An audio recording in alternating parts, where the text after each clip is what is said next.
This is a relay project. Real Talk starts right now. Here's Ryan Jesperson.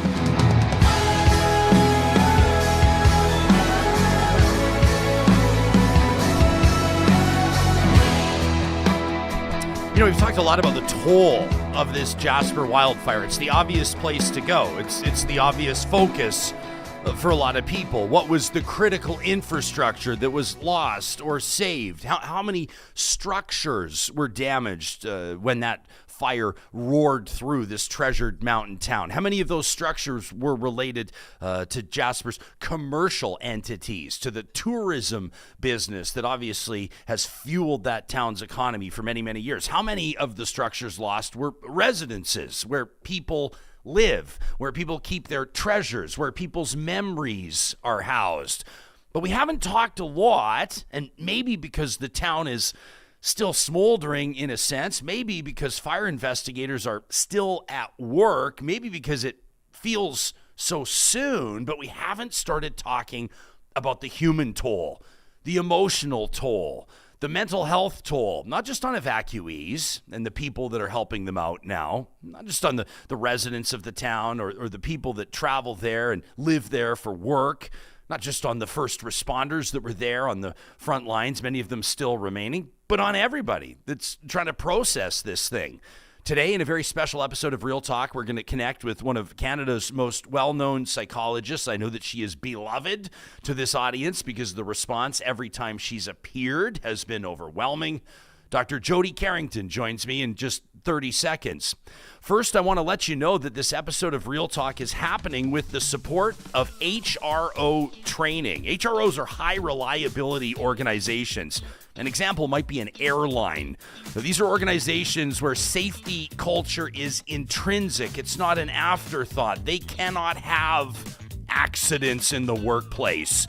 But generally speaking, big picture, the safety industry is in crisis with nearly 3 million workers dying every year from occupational injuries or work-related diseases globally. Coming up in just a couple of days, it's going to be on the 2nd of August. There's a webinar hosted by Chris Labossiere, CEO of We Know Training, and Rob Stewart, who's an applied behavioral scientist.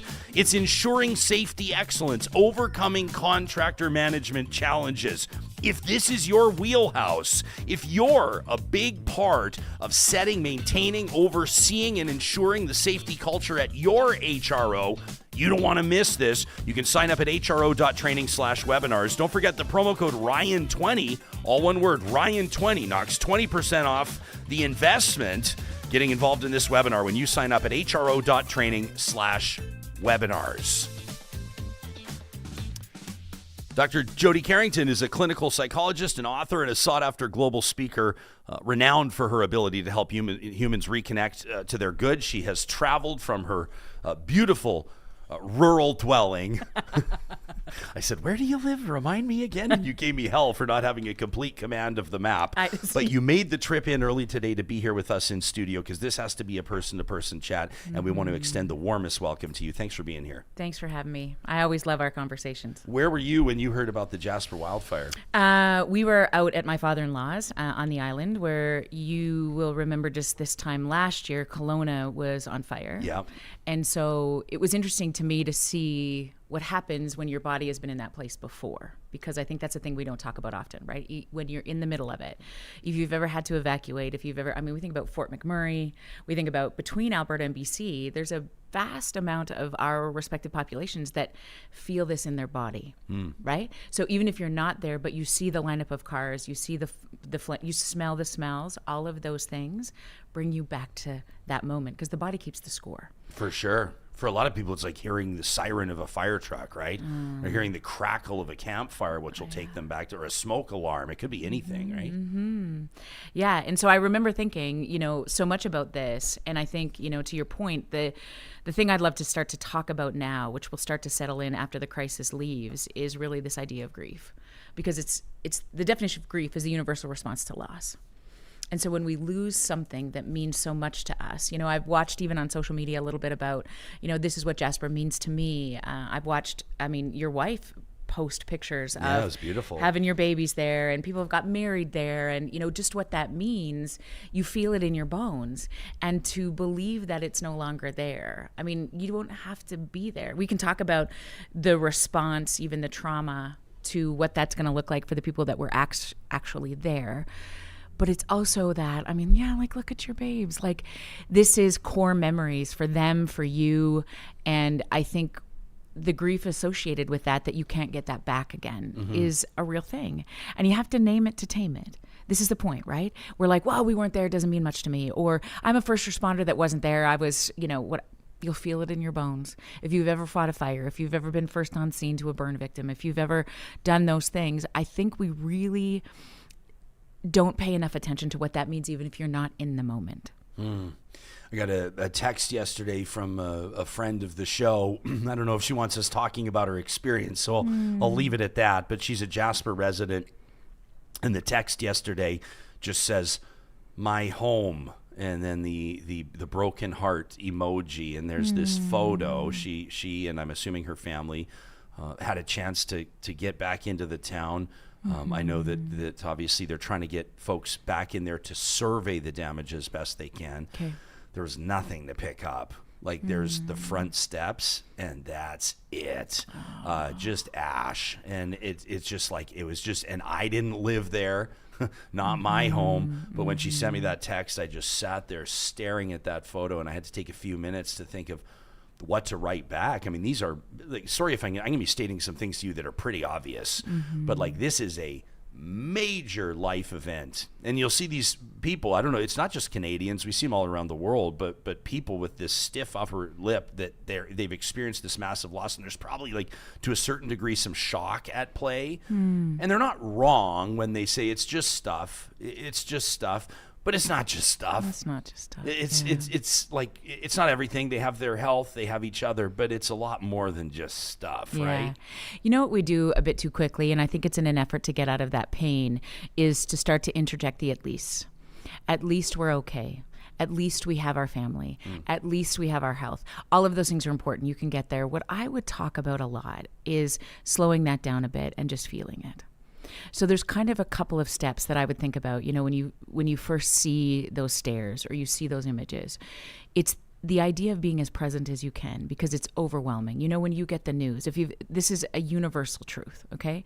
If you've ever heard the word cancer, if you've ever got that phone call in the middle of the night, if you've ever, that shock in that state of, I know from the moment before this and now the moment after this, my life will never feel the same. This is a pivotal moment, okay? If you've ever experienced something like that, I want you to think about it in that after pivotal moment. You don't have a lot of control over what your body's going to do to respond, and that's okay. If you want to cry, if you want to, I've often seen at death notifications when I worked with the RCMP, people would laugh when you give them the worst news. Really? And people were like, what is happening to them? Completely understandable. Your body takes over, right? And it's just, I don't know, with all of this, what do I do with it? I And it's that initial state of, you just it's okay. The idea of trying to calm people down or get them back to a state of regulation, it's give them the space, the acknowledgement of, if you need to fall on the ground, if you need to walk away, if you need to get back in the car, if you need to get out, if you need to get in, whatever that looks like, that's okay. The next step, and this can take, 5 seconds or 5 minutes or 5 weeks, is to get back in your body as quickly as you can. And here's 3 ways I think about quite often about getting back in your body. Simple things like dropping your shoulders, wiggling your toes, just being as present as you can as you sort of look at what's left. Your body's going to be taking this all in. The sirens may be still there. The smells will be in that town. People talk about this particularly, I do a lot of work with police officers, and I often talk about PTSD. So much of it is housed in our bodies, and we don't understand why the smell of gasoline. Oftentimes there's 2 things that police officers talk to me a lot about years after serving. They'll say, what gets me? Christmas lights, bugs, and the smell of gasoline. Christmas lights. Why do you think? Oh, my guess is they've had to show up at a house to deliver the worst news on Christmas Eve, something like that. Watch someone's life crash down right in front of them. Yeah, you don't forget those. So on a regular day on a September, if I have to go to a domestic, it's another part of my job. If I have to go to a domestic or, a completed suicide on Christmas Day, I keep that in my bones. And what I'm noticing is the Christmas lights and the Christmas trees. And what I don't process necessarily, particularly in a culture where we don't process, this weighs heavier typically for men than it does for women. Because women have more of an emotional language, that's why. Highest rate of suicide in this country is middle-aged men for that reason. The idea is then, if I have nowhere to put it, it'll eat me from the inside out. And I often talk about this. Anxiety, depression, grief doesn't kill you. Not talking about it might. And so when we think about this idea of stepping into the sounds, the sights, the smells, the loss that's going to be the house that used to be there, or the place we used to gather, our church. I mean, we've seen some images of some of the historic, the lodge, being able to feel all of that in your body and just let it be, just notice it, is so critically important. And then regulating after, really being back in that place of like, okay, I can feel this, I'm safe in this moment. It can't take your safety away. That's the key. Did you, Johnny, when we talked to Fire Chief Cornforth yesterday on our show? That was the July 30th episode. Remind people to check it out. He's the fire chief in Parkland County. He was deployed with members of his crew out to Jasper. Okay. But he's a born and raised Jasperite. His mom was the one that called him before dispatch did. His mom called him, said, "We're on our way out. We got to go." Yeah. They lost their childhood home. He talked about that. He and his team worked to save the lodge and some other critical infrastructure. But did you notice, Johnny, in the interview when I asked him about the Anglican Church, that was I don't know if you noticed, but that was like the one time in the interview where his posture changed a bit.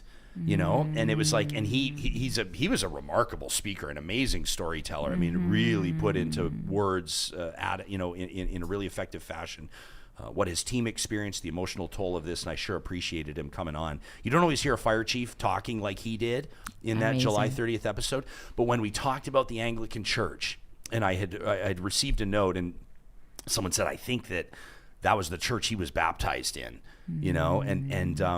and he said, so it was just like one sentence in the interview, but he goes, yeah, I stood and just watched that burn. And it was just like, you could just feel like different things will mean different things to different people. Right. For some people, it's the Milligan cabin. I mean, the JPL, the main lodge is there, but there was damage. They suffered losses. A lot of people, a lot of places suffered loss through this fire. But the Milligan cabin is a big entertaining cabin at the JPL, right by the golf club, right by the clubhouse. And a lot of people have real connections there. I know friends that got married in that cabin. For them, it was a photo that was posted on Reddit of the Milligan cabin ablaze that for the bride in that relationship. That was really tough for her to see. Different things are going to resonate with different people. And I think that's the point around trauma or a response to something that is a crisis, is that you can't dictate it. I've talked so many times, particularly in first responder spaces, about how do we predict PTSD. You can't! The definition of trauma is anything encoded in terror. Trauma isn't what happens to you. It's what you do with it as a result of what's happened inside of you that dictates how you'll heal. So most of the people who are fleeing will have encoded those things in terror, particularly when I understand in 30 minutes it went from, okay, let's gather some things to like, get the fuck out. Yeah. Okay? So there would be very few people that weren't in a state of fight or flight in that moment. And so what we often think about is the people immediately there, our first responders, those things. But if you've ever fought a fire before, if you've ever been in this place before, if you're part of the Fort McMurray crew, if you were, even years ago, if you're in this place, you will go back to that moment, particularly if you haven't had a lot of space to put that anywhere else. Does that make sense to you? Mm-hmm. Okay. So the idea about this for me is it's such a place of connection and community. And this is what I love about this province, is watching the community that comes together we were there in Kelowna. We were there in Fort McMurray. What do you need? What can we do? Here's what I want you to think about.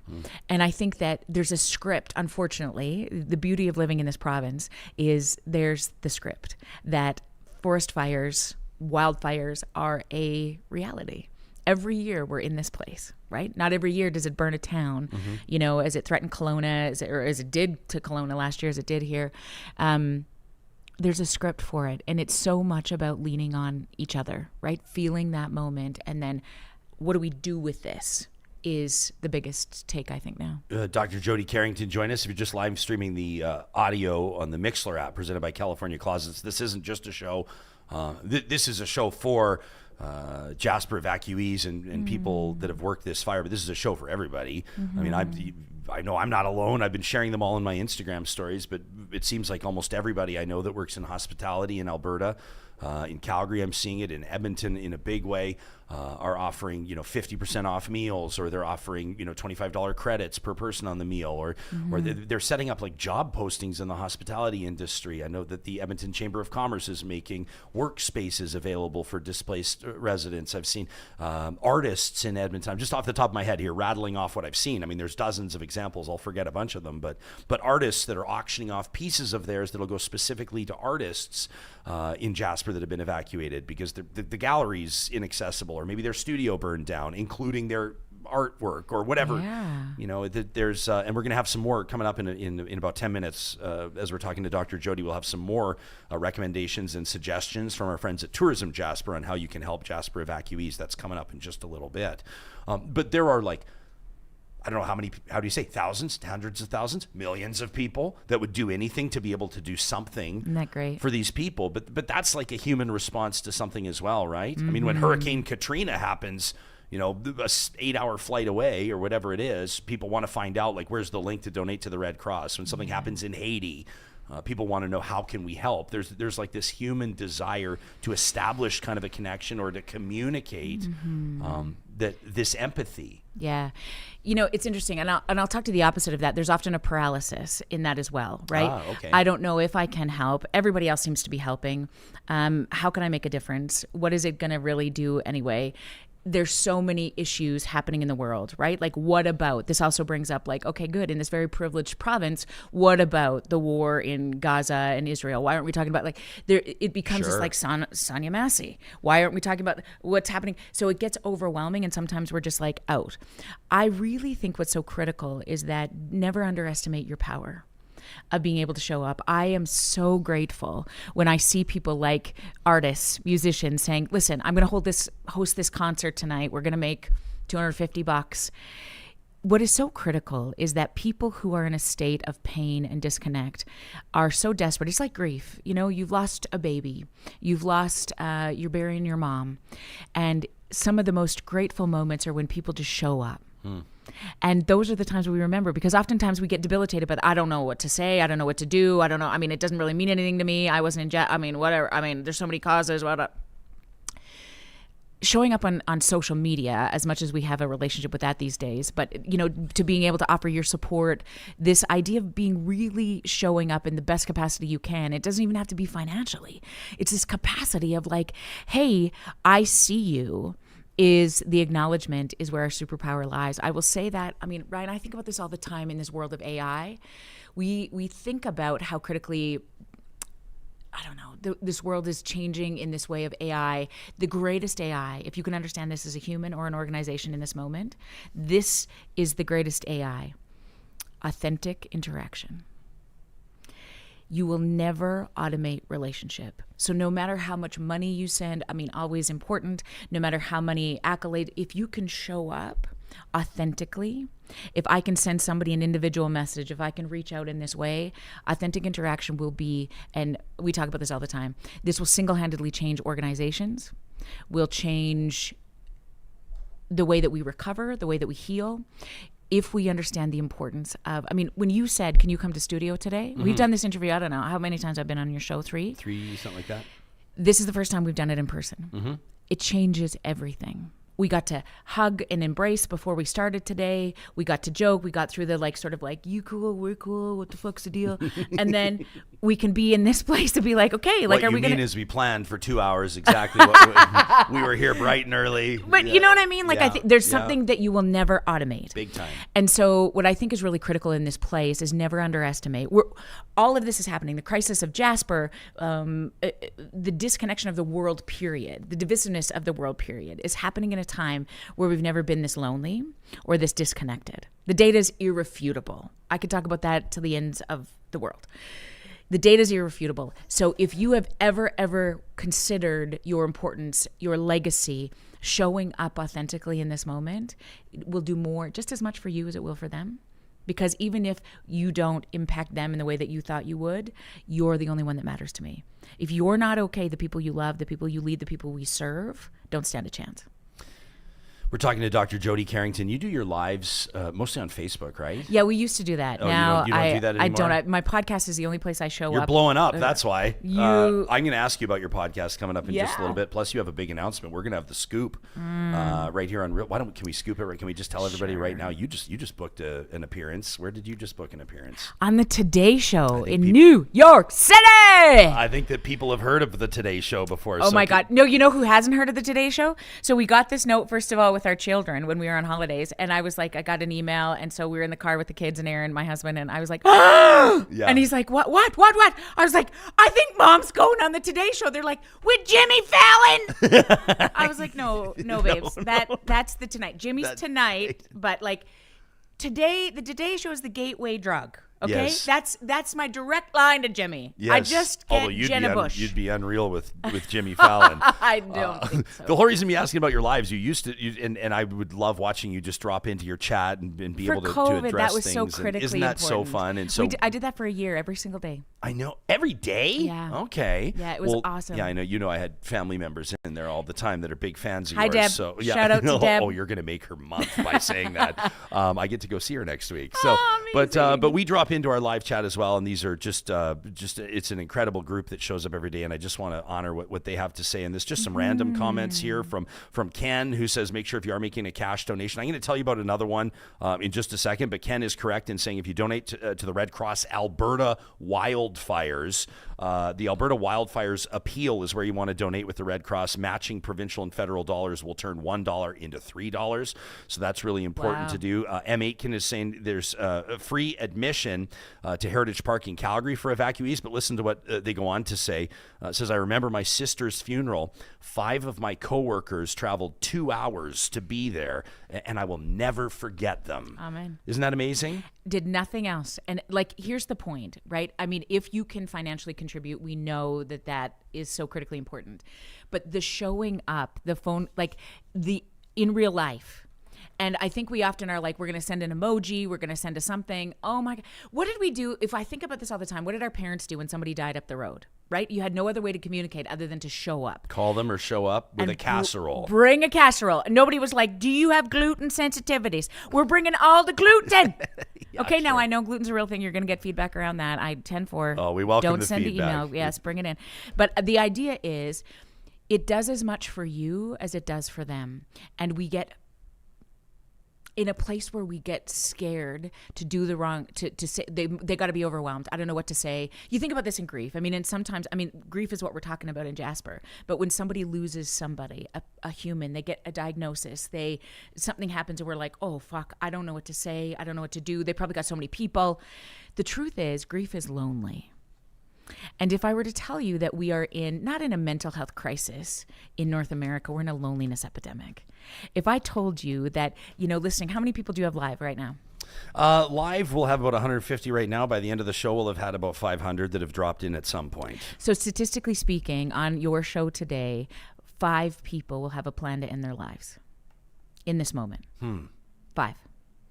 And the work that you do, the work that I do, which is why I relentlessly get out of bed every day, it's the greatest honor of my life, is that I can bring something, whatever they want and can take and can need, whatever, the rest, leave it if you need to.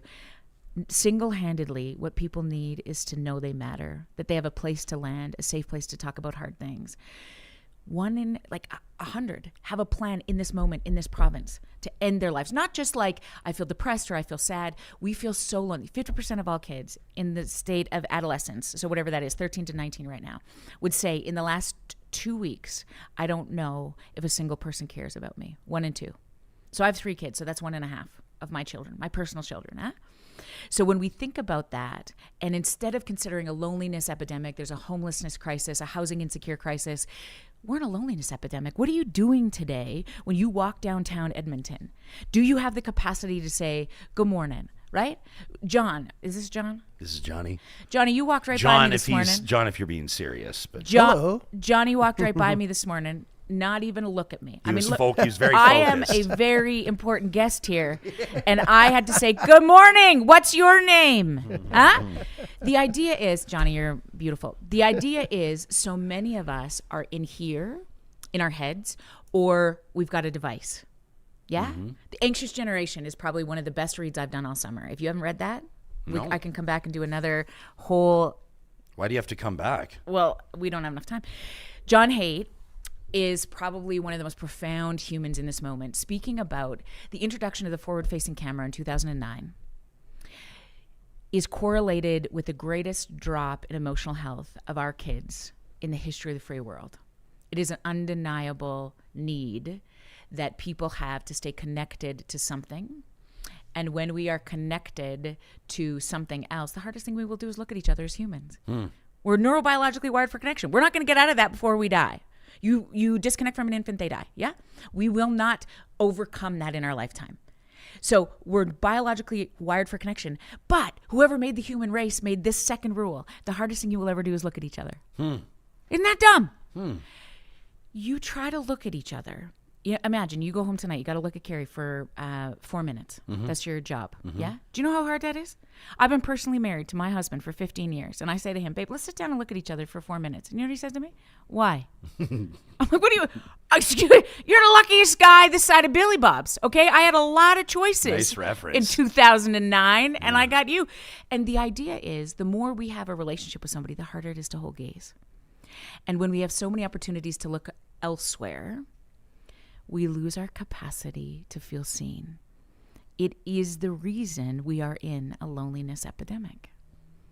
We're not in a mental health crisis. We miss each other. You can't heal from Jasper in isolation. You can grieve in isolation. You mourn in community. Two very different contexts, grief and mourning. We often say we're grieving and mourning at the same time. Grief is a universal response. Mourning is how we heal. Grief is often done in isolation. Mourning is done in community. Interesting. You talked about, we're talking to Dr. Jody Carrington. Why don't we take a quick pause here, because I want to give some people, I know that people that have listened to this point are obviously people that are a good number of them keen on helping out and contributing here. I want to follow up on this loneliness epidemic, and I want to ask you about a grief timeline as well. For some people, it's happening right now. For some people, it was happening probably during the evacuation. For some people, it might be a year from now. So I want to pick your brain on that. You can check out drjodycarrington.com for more on what she's talking about. You know that every Wednesday, I mean, typically we're giving you reasons to get out and visit Jasper. We're giving you, some of the tips and tricks, the inside scoop on the new businesses or the long-standing ones. And this week is a little bit different for obvious reasons. My Jasper Memories is a tradition here on this show. We love this place, and it's presented by our friends at Tourism Jasper. This edition, this week, I want to direct you to a couple of different resources. You can find Jasper Canada's official page on Facebook. Jasper is grieving right now. We'll talk to Dr. Jody about that in just a bit. But the knowledge that this Jasper wildfire complex is still an active situation. They've not yet quantified the level of loss, but the team in Jasper and the people of Jasper know that their strength has always been in their community, in their people. And we've seen that in the heroic efforts of emergency responders, local support staff, ever since this tragedy began. The Red Cross is a great target for your donation, but we also want to direct you to a couple of other resources, including the Jasper Community Team Society. I heard an update the other day. The amount of money that Albertans, that Canadians have donated here, it already tops $250,000, which is amazing. You can find the Jasper Community Team Society on Facebook. They are receiving reports of scammers that are trying to request donations from community members. So we want to encourage you to ensure that you're following the proper channels and clicking on the right links to make these donations. Julie Matthews is joining us, by the way, on the August 1st episode of Real Talk. That's tomorrow. If you're listening to this the day we're doing it, it'll be Thursday, August 1st. Julie Matthews is like Alberta's foremost scam expert, scam detector. She's going to come on and talk to us about this, plus some of the other ways that people are trying to take you or your parents' money. So make sure that donation goes in the right place. That's the Jasper Community Team Society. You'll find them on Facebook, and we'll also put a link in the show notes on the podcast and on YouTube for them as well. And we wanted to give a shout out as well, as did our friends at Tourism Jasper, to our friends at Oilers Nation and Flames Nation. They've got their 2 Jasper with Love t-shirts, and you can find Oilers Nation online. They have it on their website. They have it on their social channels, and they've designed these beautiful t-shirts with all of the proceeds that are going to be going to our friends in Jasper. That's the 2 Jasper with Love t-shirt campaign that our friends at Oilers Nation and Flames Nation have put out. And of course, a great place to find more information on Jasper, generally speaking, is Tourism Jasper's website. That's jasper.travel. They do have all the links, including a direct link to donate to the Jasper Community Team Society on their website. That way you know the funds are going where they need to go. You can also follow Tourism Jasper on Instagram. And of course, if you're following my Instagram stories at Ryan Jesperson, please tag me. If you're posting about ways or avenues, outlets that people can use to donate, businesses that are stepping up in Alberta, BC, and beyond for Jasper evacuees, if you tag Real Talk or tag me in those, we'll be sure to help amplify those. My Jasper Memories is presented by our wonderful friends, our personal friends at Tourism Jasper. Dr. Jody Carrington, our guest in studio.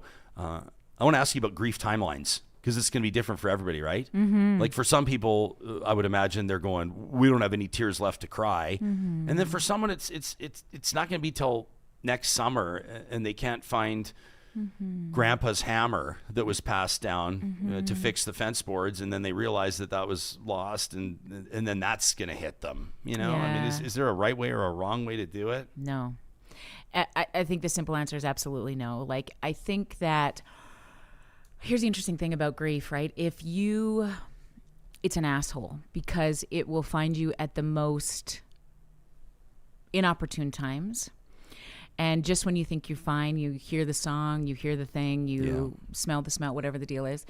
I think that what I know to be true in the grief space is that the intensity and the frequency will dissipate. Even with some of the most difficult losses, the intensity and frequency of those feelings will dissipate. The timeline around which that happens often is really related to your capacity to sink into the times where it does get heavy. When, you know, if you deny it and deny it and deny it, what often happens is it'll find you. And so the more we push it away, I think it'll lie in waiting until you're ready to feel it. And so I think so much of that is finding the safe places, finding the people who can hear it, naming it, just even if there is no names, screaming it, writing it out, all of those kind of things. It doesn't have to be for long, but give it space. You know, when you get like the emails like this, you see this one here, don't say the last name, but you know, when people write into talk@ryanjesperson.com, this takes a lot of time. Yeah. This takes a lot of thought, right? Therapy. So you want to like settle in, and I want to read this from Travis, because he wants me to ask you about an emotion that it may not have occurred to me to ask you about, but he develops his thought first. So let me get this. He says, Jespo, I appreciate Real Talk's coverage of the Jasper wildfire complex. I'm in awe of the courage and calm that our first responders continuously display in the face of this beast. They stand just as tall as Mount Edith Cavell or Pyramid Mountain. And thank you doesn't feel like enough, just like I'm sorry doesn't feel sufficient when speaking of the losses that Jasperites have suffered. But he says it's absolutely disgusting. Much of the discourse surrounding the fire turned into political arguments, playing the blame game. The town was barely on fire before the left was blaming Danielle Smith. The right was blaming Justin Trudeau. He says, I'm not the biggest Danielle Smith fan, and I am concerned about her comment on Real Talk regarding concerns of Jasper's footprint being reduced, but the presser where she got choked up showed me the human side of her. Travis says this last week has been brutal. Images and news coming from Jasper have consumed me. I've cried more times than I care to admit.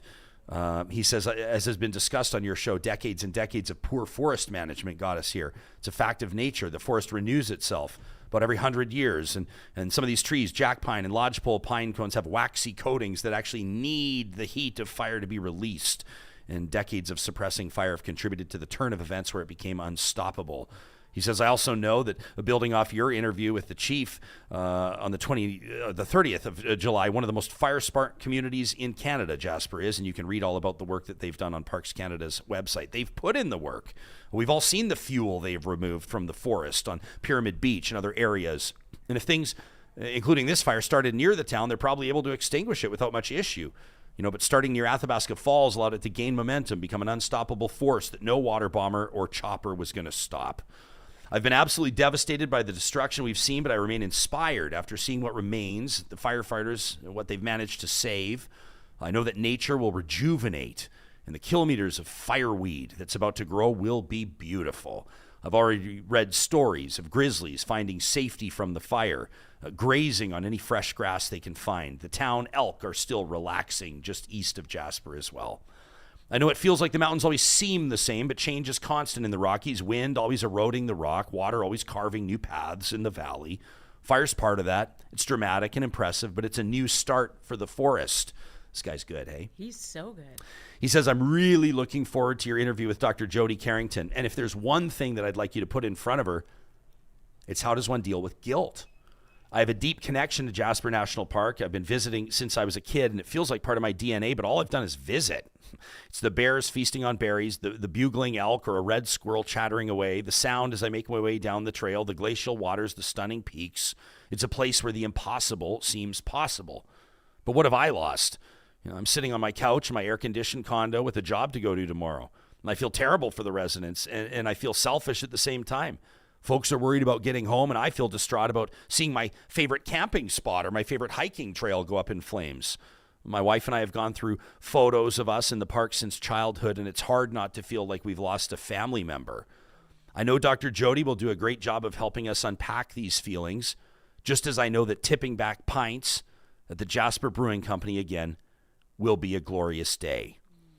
He says, by the way, that story you witnessed, that story you shared on the 31st of July of witnessing an elk shed its antlers was wild. I told a crazy story yesterday.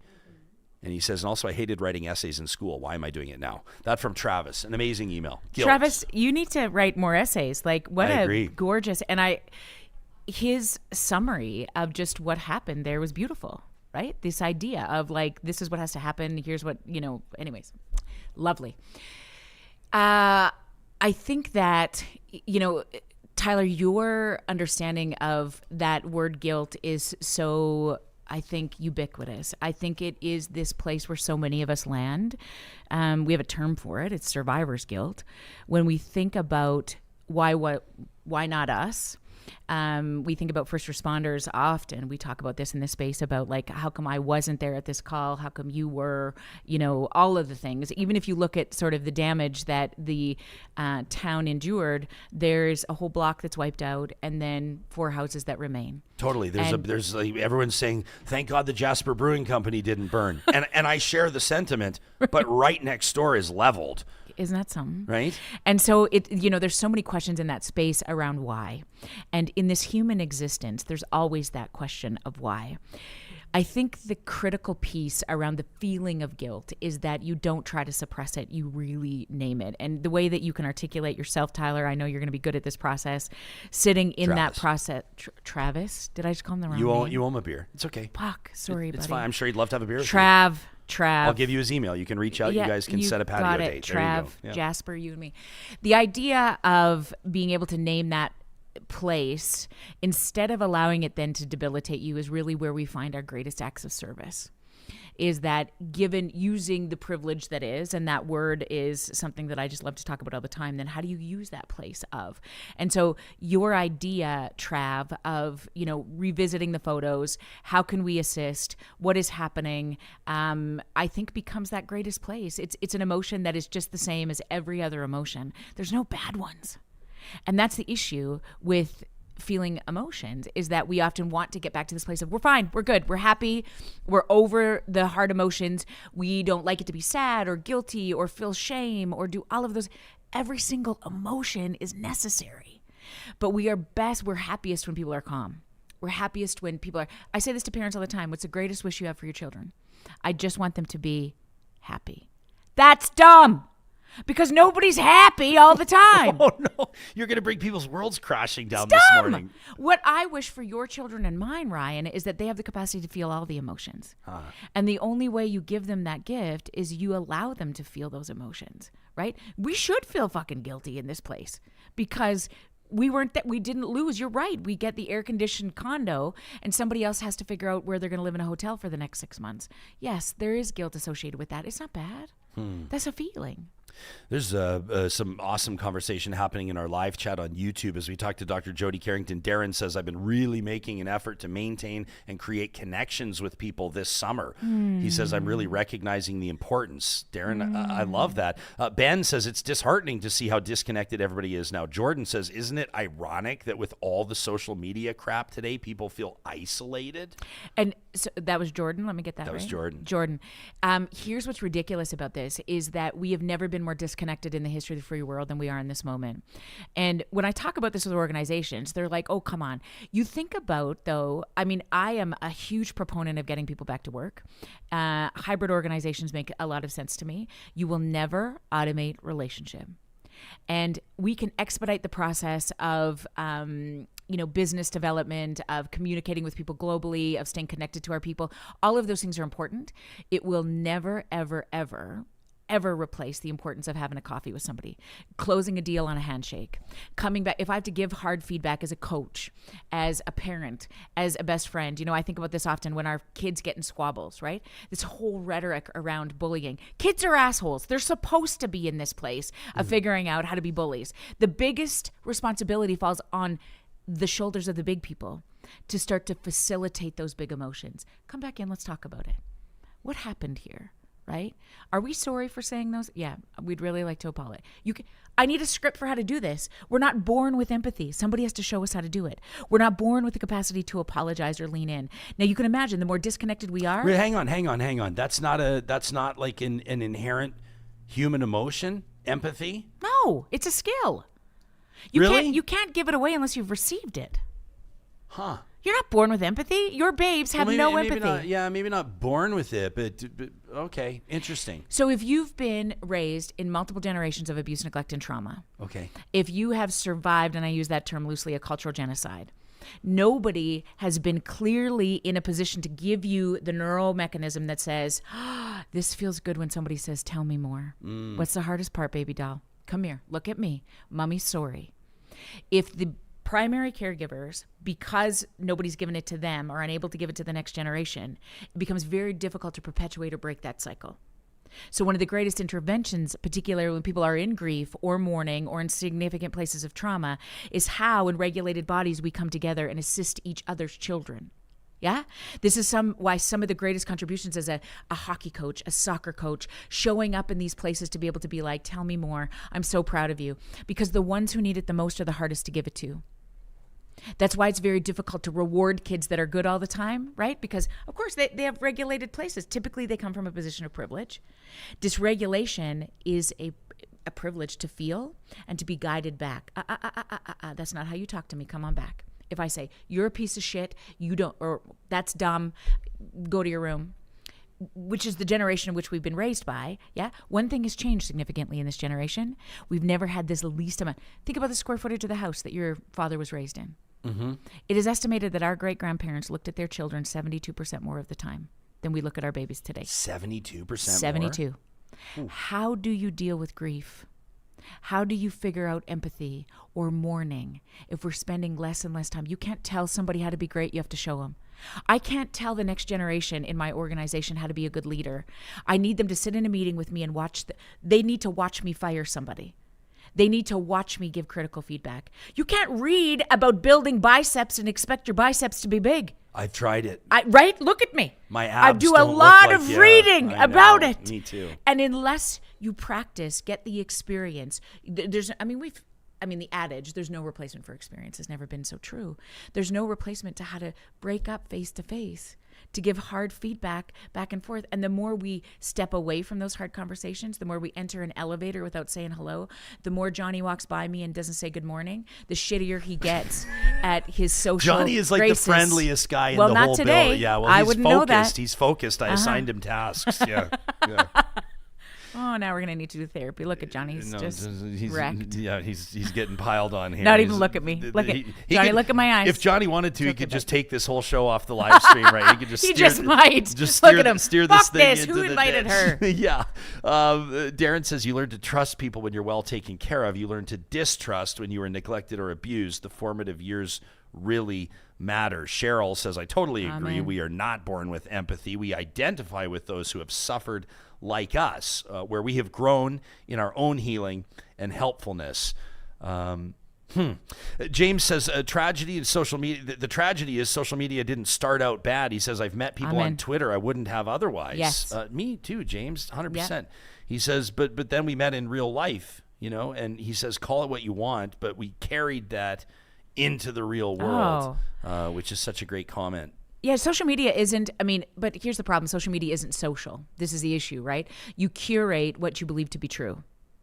And you follow who you want to believe. You surround yourself, your algorithm loads on the things that you're most interested in. If it started showing me carburetors, I wouldn't be spending a whole lot of time. My feed is filled with ideas around sports. I'm a huge hockey fan. I see lots of Olympics. I'm losing my mind. Okay. I'm very committed. I'm probably going to make the Olympics. That's what I feel like. Okay? Yeah, I like it. What's your event? I'll take like anything. Obsessed with watching? Whatever I can make. Okay. I'm like judo for sure. I can do that. I'm a big judo. Pick like one of the hardest ones. I don't even. How hard is it? You grab somebody's belt and flip them over. I feel like I'm built for this in this Ukrainian chassis. This is what I keep seeing this recurring theme on social media where folk, and you could be this person. People say every Olympic event needs to have one civilian. Yeah, to show you how hard it is. Competing. I'm your girl. Like I was thinking that yesterday with the Canadians in the pool. Right, and water polo. And this Canadian, I'll sink. But let just a regular person also do a dive. Swim in the 100 meters and just see. Just see, Right. That could be you. That could be me. I'm in. If the Olympic Committee is looking for somebody, I am your girl. But algorithm.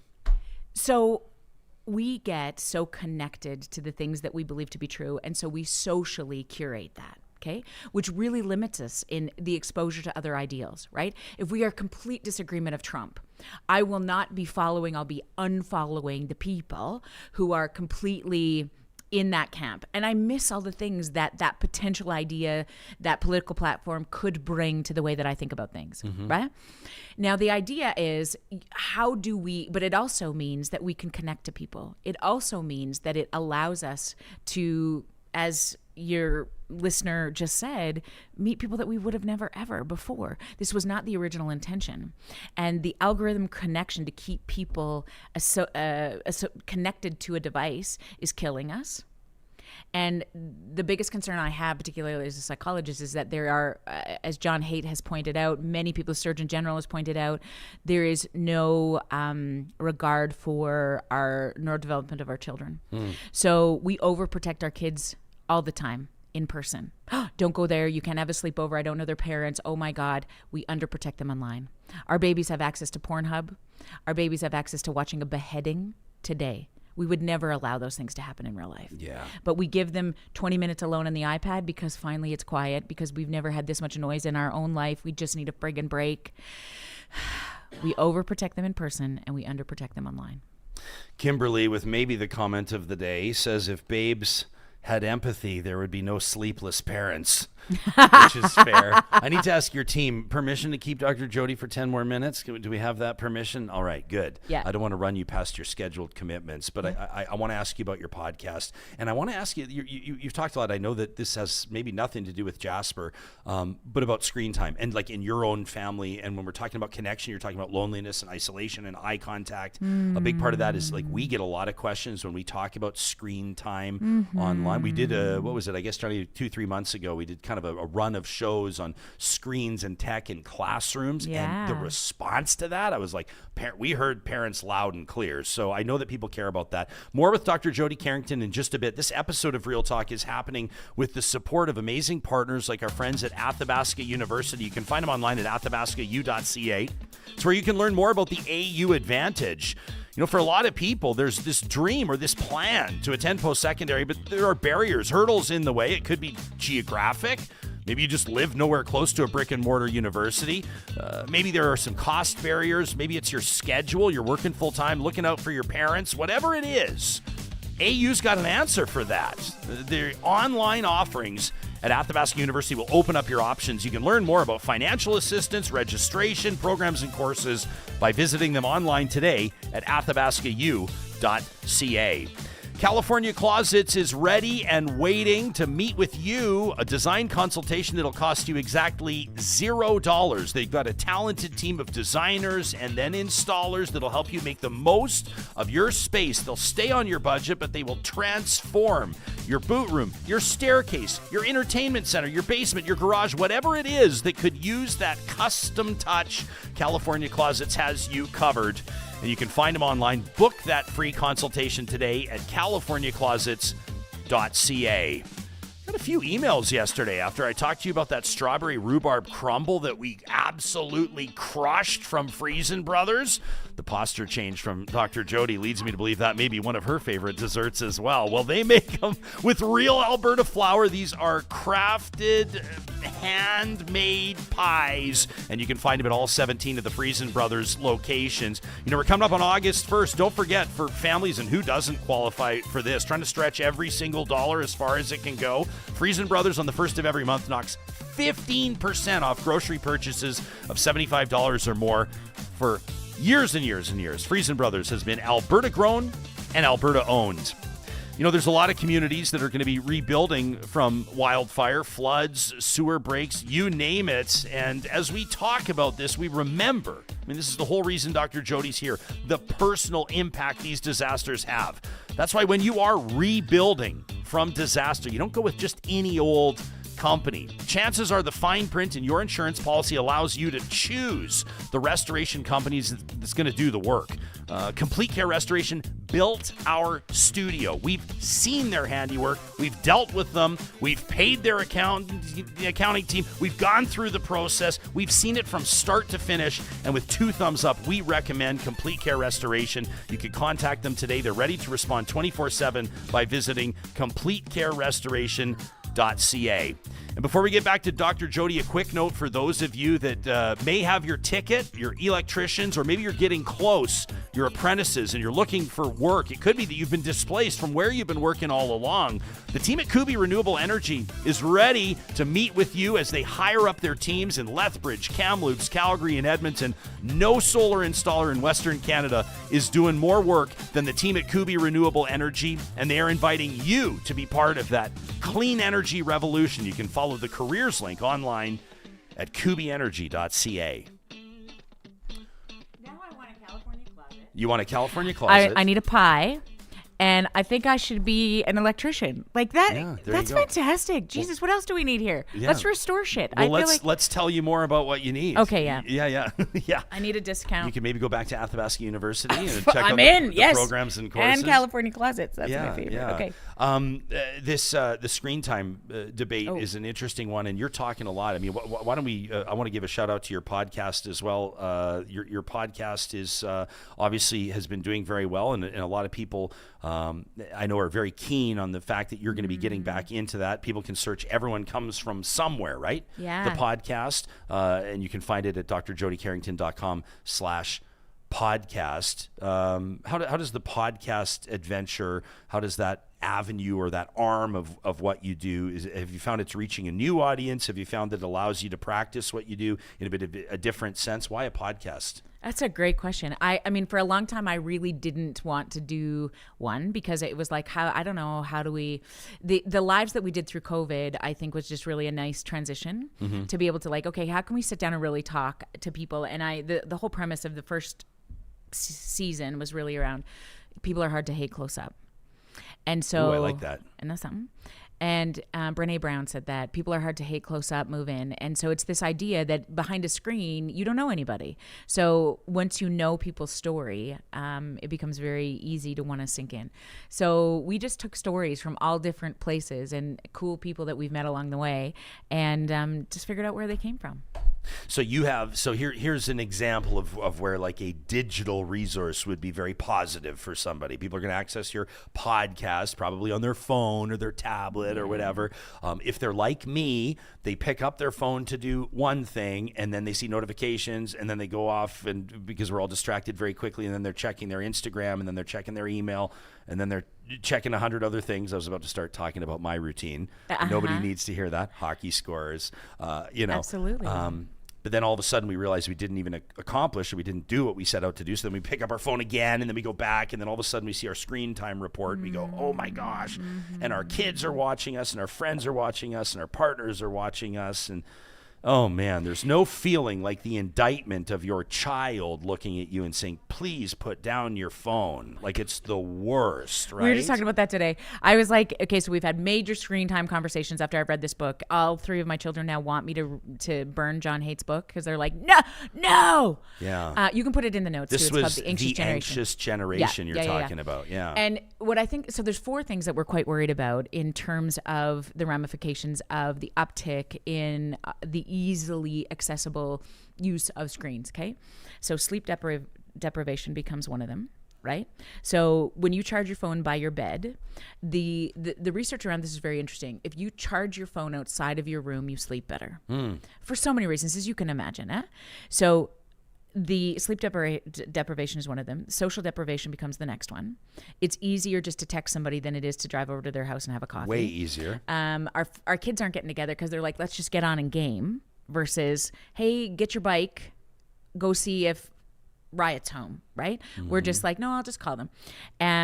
Then related next to that is just the ability to stay focused has become significantly compromised, because the algorithm is created in such, and the data is really interesting around this. Like, even if we look back at Netflix, some of the major conversations that have been recorded were, how do we keep people online? What do we do to offer the next ad, the next thing? I mean, it is created. I mean, there's been multiple lawsuits against Meta and Zuckerberg talking about the importance of, like, early in the days, it was like, of course, we want to keep you here because that's where our advertisers will make money. That's what we'll do it. Like, there is a concentrated effort to keep us on our screens. That's why algorithms are created. That's why my algorithm looks very different than yours, because it's all created to keep us in that box. Despite the fact that shiny objects like people or hard conversations might be available to us, no, I would much rather take a look at what's happening in the Olympics for me today, or what's going on over here. I have to get back and check the score. Did the Blue Jays win today? Or what's everybody angry about?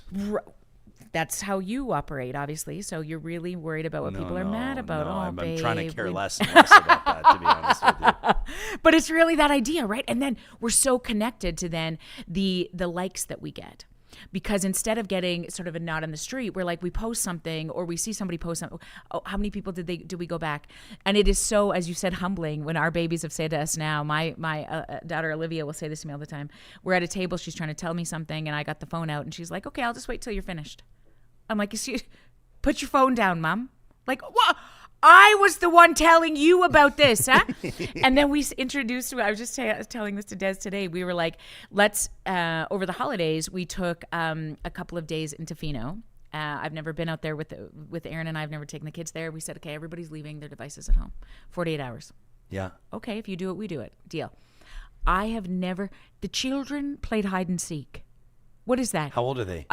13. And 11. Amazing. Twins are 11. Amazing. What is happening? We went on a bike ride. We did all the things. They fought like it was their job, as they should. The idea is we're in charge, but the horse is out of the barn. It becomes very difficult now that you own an iPad and a phone and a 67 other devices when you're 13 for me to be like, just joking. Here's a flip phone. Yeah. We thought this was good. We thought, when I remember when our youngest, or our oldest was born in 2009, we're like, oh my, look at the iPad and the things they get to learn, and they can learn French when they're 2. We thought that was so fantastic. And now the evolution has become so harmful. But so many of our adolescents have access to all of these things. You do not need, and I will publicly say this, phones in schools. Zero reason. Polling shows Zero fucking reason. And I will die on that, okay? Everybody agrees with you. Okay, exactly, right? This is not anything new except for the children. So they're like, okay, this is a human rights violation. No, it's fucking not. No. If you are struggling, we will be able to get you connected in another way. So that I think is the number one thing. The other thing that John Haidt talks about, and the research would really support this, is that getting your child to be connected to you is one thing that's important. You can do that on a flip phone. When I said this to our 13-year-old who's going to turn 14, he's like, Mom, everybody got a phone. I don't have a phone. Do you think for my 14th birthday I could get a phone? And I said, yes, baby doll, your dad and I will get you a flip phone if you need to communicate with us. And he said, if you get me a flip phone, I will, you know what that'll guarantee? That I'm going to live at home till I'm 40. You're like, it's vintage. Everybody I know, loves vintage. isn't this cool? Haven't Like, you heard I don't. that This is vinyl the is new having thing. a resurgence?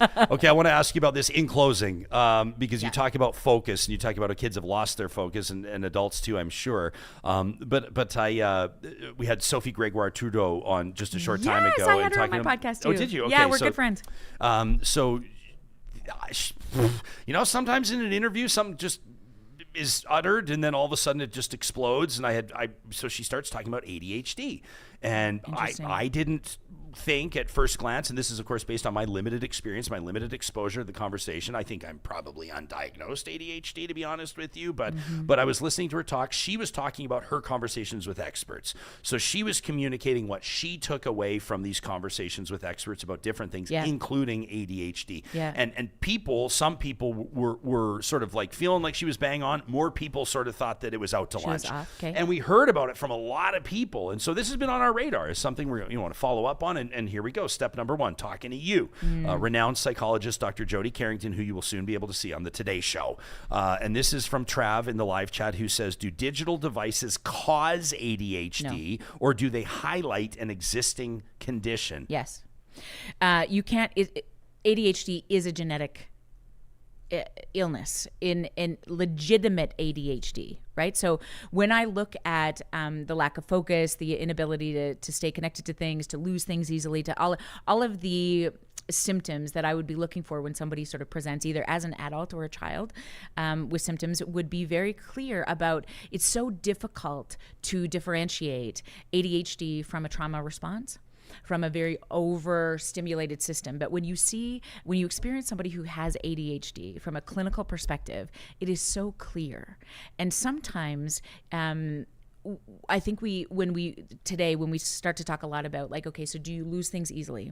Do you get easily distracted? Is it hard to stay focused on things? So many people can say yes, yes, yes, yes, yes. We can check the boxes. So we're like, there it is.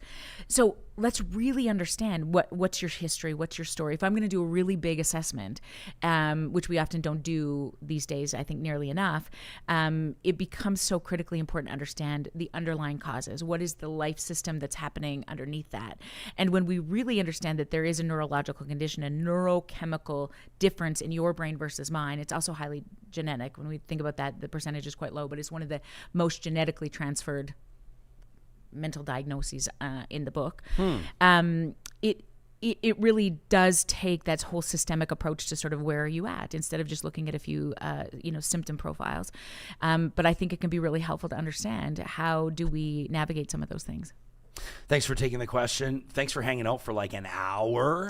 We appreciate it. I'll give people a little peek behind the curtain. You're actually a very difficult guest to book, because your schedule is always packed, because everybody wants to talk to you and you're always working on stuff, but you made yourself available fast for this, and we appreciate it. I think it says a lot about your empathy. I think it says a lot about how you prioritize connection, and a commitment to a group of people, to fellow Canadians and people around the world that honestly look to you for advice that they trust. And that includes our friends that have been evacuated from Jasper and the people that are helping them out. And so thanks for doing this. You can learn more about what Dr. Jody does by visiting drjodycarrington.com. That's where you can subscribe to her podcast. Am I allowed to say that you have a new book that you're working on, or is it? It's kind not of even started. Okay, Feeling Seen is still the one that the deal is signed. But you've got books that people can check out, and a whole bunch of resources. Again, drjodycarrington.com is kind of the hub for where you can find more about that, including booking Dr. Jody to speak at your event or to your organization. And as you've seen in the last hour or so, she does a remarkable job with that. Coming up on the August 1st episode of Real Talk. As mentioned, scammers are already at work trying to take your money, trying to take money out of the hands of Jasper evacuees that need them. Scam buster Julie Matthews joins us, plus the Alberta Chambers of Commerce CEO Shauna Feth on how we can help out Alberta businesses impacted by this wildfire. Coming up on Friday in studio, Miss Universe Canada Ashley Callingbull, Immigration Minister Mark Miller, and the return of the strategists in a special Real Talk Roundtable. We'll see you then.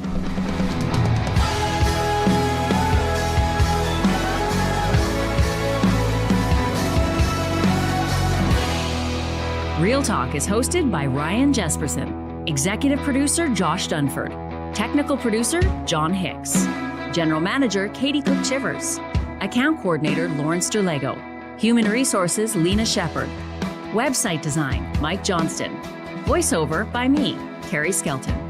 Real Talk's editorial board is Supriya Dwivedi, Ahmed Ali, Brandy Morin, Ann Castleman, Corey Hogan, Harman Candola, Catherine O'Neill, and Chris Henderson. Member Emerita, Julie Rohr. Real Talk is recorded in Edmonton, Alberta on Treaty 6 territory, the traditional and ancestral territory of the Cree,